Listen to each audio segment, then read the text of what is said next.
ইস, আমি যদি দেশের প্রধানমন্ত্রী হই তবে সবার আগে এই পরীক্ষা ব্যবস্থাটা তুলে দেব। 1994 বিতর্কে অংশগ্রহণ করছেন 6 জন।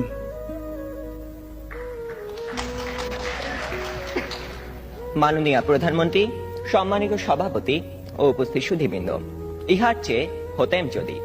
অনেক কিছুই তো হতে ইচ্ছে করে, কিন্তু বাবার অত্যাচারে কি কোনো কিছু করার বা হওয়ার সত্যিই জো আছে? এই তো কদিন আগে বাসার সবাই মিলে নাটক দেখতে বসেছে। আমিও পরিবেশের গন্ধ শুকে আস্তে আস্তে এগোচ্ছি কোন রকমের দর্শকের সারিতে জায়গা দখল করার জন্য। অমনি বাবা গুরুগম্ভীর কণ্ঠে আদেশ জারি করলেন, 2 দিন পরে তোমার পরীক্ষা, এখন তোমার এসব নাটক ফাটক দেখা চলবে না। কি আর করা, দরজার চৌকাঠ থেকেই ফিরে যেতে হলো। যেতে যেতেই শুনতে পেলাম নাটকের ছেলেটি তার বাবাকে বলছে, আমি এবার পরীক্ষা দেব না। ইস, আমি যদি এমন করে বলতে পারতাম, এই নাটকের ছেলেটির মতো হতাম। কিন্তু এ তো শুধু নাটকেই সম্ভব।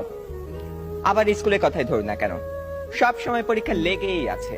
ক্লাস টেস্ট, সাপ্তাহিক, মাসিক, টার্ম, এবং আমাদের স্কুলে আরো একটি পরীক্ষা আছে, পপ টেস্ট।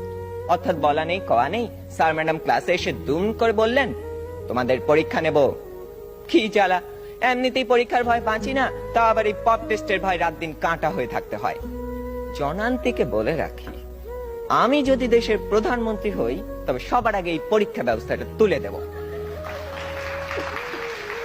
এরই মধ্যে একজন বন্ধু ইশারা করলো, এনেছি। বুঝতে পারলাম গতকাল তাকে হুমায়ুন আহমেদের বোতল ভূত বইটা আনতে বলেছিলাম।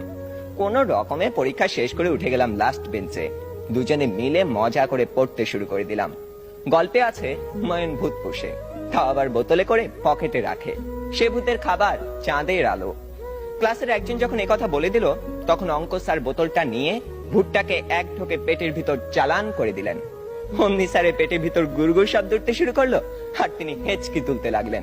দম ফাটিয়ে হাসতে যাব